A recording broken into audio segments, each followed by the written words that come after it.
खबर में शुरुआत रोचिका अग्रवाल जी आपके साथ। एनडीए 400 पार, यही नारा आप लोग लगातार देते हुए चल रहे हैं, जनसभा संबोधित करते वक्त भी और तमाम तरह के जो प्रचार प्रसार का दौर है उस दौरान भी। क्या लग रहा है 8 राज्यों की 58 लोकसभा सीटों पर जब 2019 में 40 से ज्यादा लोकसभा सीटें आप लोगों के हाथों में आई थी, इस बार वो स्थिति परिस्थिति देख पा रही 2024 में?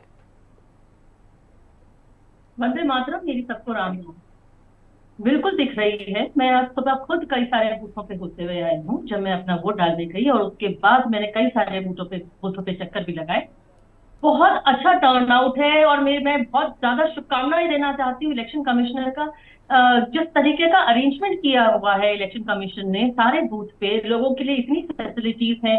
मैंने हमेशा हर किसी को ये बोला कि आप सुबह सुबह जाइए। कई सारे तो मैंने सुबह 7 बजे मॉर्निंग वॉक पे जो लोग जा रहे थे, उन लोगों में एक उत्साह देखा मॉर्निंग वॉक करते हुए, और वो लोग अपने वोट डालने के बाद वो लोग अपने अपने घर गए हैं।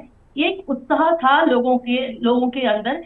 एक रिस्पॉन्सिबिलिटी, सेंस ऑफ रिस्पॉन्सिबिलिटी जिसे हम कहते हैं, वो सेंस ऑफ रिस्पॉन्सिबिलिटी सब में आई है कि हमें वोट डालना है विकसित भारत के लिए। लोग प्रोग्रेस देख रहे हैं। मैंने कई लोगों से बात करी और वहां पर हर कोई ये कह रहा था कि जिस तरह से प्रगतिशील हो गया है हमारा भारत, पिछले 10 सालों में जिस तरीके का काम हुआ है, नरेंद्र मोदी सरकार में जिस तरीके का काम हुआ है, माननीय प्रधानमंत्री जी की हमारे नेतृत्व में जिस तरीके का हम सिर्फ हिंदुस्तान में नहीं, हम सिर्फ देश में नहीं, हम इंटरनेशनल फोरम पे भी हम लोगों को एक इज्जत की निगाहों से देखने जाने लगा है। भारत अब सिर्फ सपेरों का देश नहीं रह गया है। भारत अब जिस तरह से वो चीज जो सामने आती जा रही है, अब जिस तरह से अभी बात करी जाती है कि देश के बारे में, भारत के बारे में देश दुनिया में बातचीत होती है, उसके लिए लोग वोट डाल रहे हैं। लोग अपने अकाउंट के लिए, जनधन अकाउंट के लिए वोट डाल रहे हैं, लोग उज्ज्वला योजना के लिए वोट डाल रहे हैं, महिला सुरक्षा के लिए वोट डाल रहे हैं, इंफ्रास्ट्रक्चर के लिए वोट डाल रहे हैं, 5वीं अर्थव्यवस्था के लिए वोट डाल रहे हैं। लगातार वोटिंग टर्नआउट बढ़ता जा रहा है। मैंने सुबह सुबह जो उत्साह देखा, मैं बहुत खुश थी। इतने खूबसूरत बूथ बने हुए थे, इतनी खूबसूरत डेकोरेशन हुई थी, और वहां पर कितना आराम से सब लोग। ठीक है मैम, माफी के साथ मैं आपको यहाँ रोक रही हूँ और एक और सवाल आपसे, चूंकि आपने जिक्र किया कि जब आप वोट कास्ट करने के लिए गई थी तो कई बूथों पर आपने भ्रमण भी किया और वहां पर पहुंचकर लोगों से बातचीत भी की है, जिसमें आपके पक्ष में यानी कि बीजेपी के पक्ष में माहौल बन रहा है। मैम, अगर आपने 10 लोगों से बात की होगी तो जरूरी नहीं कि 10 में से 10 वो बीजेपी को ही वोट कास्ट करके आए हो। इंडिया लाइन्स के पक्ष में भी तो कुछ माहौल देखा होगा आपने? नहीं, मुझे नजर नहीं आया। कम से कम जिस जगह मैं गई वहां पर मुझे कहीं नजर नहीं आया। सब जगह सिर्फ और सिर्फ कमल खिलने की बात आ रही है। लोग खुश हैं जिस तरह से प्रगति हो रही है, जिस तरह से काम हो रहा है, जिस तरह से प्रोपोर्शनेटली देश में जिस तरीके का विकास हुआ है। और सिर्फ किसी एक के लिए नहीं, लोगों ने बहुत, जो विपक्ष है उन्होंने बहुत लोगों को भ्रमित करने की कोशिश करी, लेकिन जब विकास होता है तो वो सबको साथ लेकर होता है। मोदी जी ने हमेशा एक बात बोली है, सबका साथ, सबका विकास, सबका प्रयास, सबका विश्वास।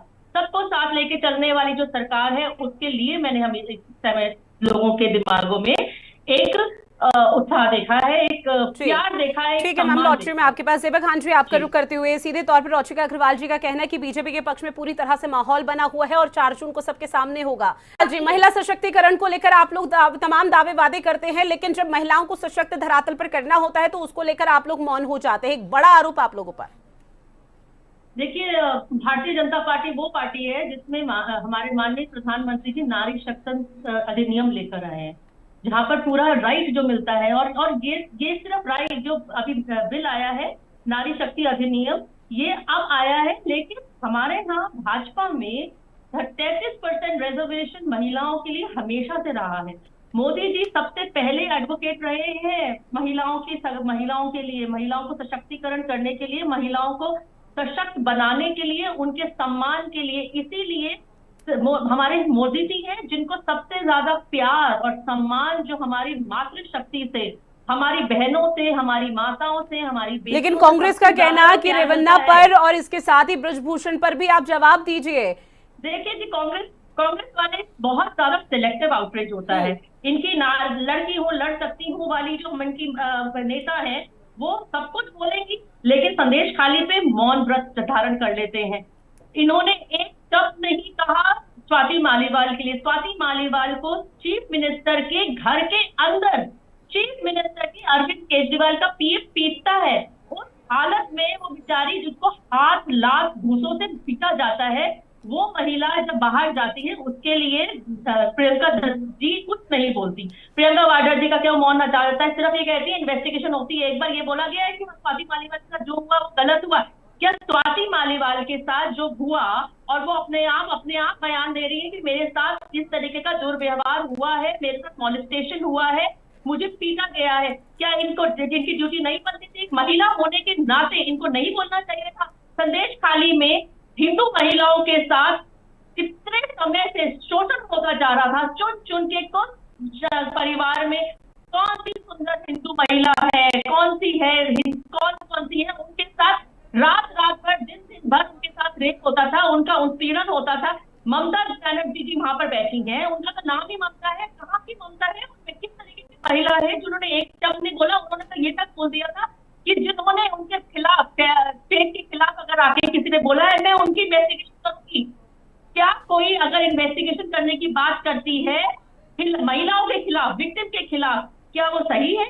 से रुचिका अग्रवाल जी, एनडीए 400 पार का नारा दे रही है, आधी आबादी को अभी थोड़ा आप साइड रख दीजिए क्योंकि तमाम ऐसे मुद्दे हैं जिस पर बातचीत होनी बेहद जरूरी हो जाती है। लेकिन एनडीए जो 400 पार की बात कर रही है, क्योंकि इंडिया अलायंस भी यहाँ पर पूरी कांटे की टक्कर आप लोगों को दे रहा है, अब ऐसे में कैसे समझा जाए 400 पार हो पाएगा या नहीं, या फिर किसी भी तरह की कोई पेच या किसी तरह की कोई बड़ी चुनौती आप लोग देख रहे हैं?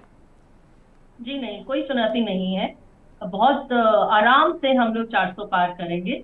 जिस तरीके का काम हमारा पिछले 10 सालों में माननीय प्रधानमंत्री नरेंद्र मोदी जी के नेतृत्व में जिस तरह से हम लोगों ने देश में तरक्की की है, चाहे इंफ्रास्ट्रक्चर हो, चाहे उज्ज्वला योजना हो, जनधन अकाउंट हो, घर घर में पानी पहुंचाना हो, शौचालय बनाना हो, सफाई हो, हम लोगों ने G20 इतना बड़ा यहाँ पर काम कर लिया है। हमारा G20 हम लेके आए, हमारे यहाँ देश विदेश से सारे लोग आए हैं हमारे यहाँ पर, और हर कोई तारीफ करता हुआ गया है। ठीक है, हम लोगों के जिस तरीके की एक्सटर्नल अफेयर्स के साथ हम इस तरह काम कर रहे हैं, हमारी इंटरनेशनल पॉलिसी जिस तरह से काम कर रही हैं, और देश में ही हम लोग जिस तरह का प्रधानमंत्री जी को प्यार मिल रहा है, सम्मान मिल रहा है। ठीक है, ज़ेबा खान जी, प्रधानमंत्री नरेंद्र मोदी जी को अपार जन समर्थन मिल रहा है, अटूट जो प्यार है वो मिल रहा है, लेकिन बीजेपी की तरफ से हर मंच से एक सवाल यहाँ पर आप लोगों से भी पूछा गया और ये भी कहा गया, चैलेंज दिया गया कि 10 साल आप एनडीए के उठा लीजिए और 10 साल कांग्रेस के शासन के उठा लीजिए, फिर हिसाब कर लीजिए।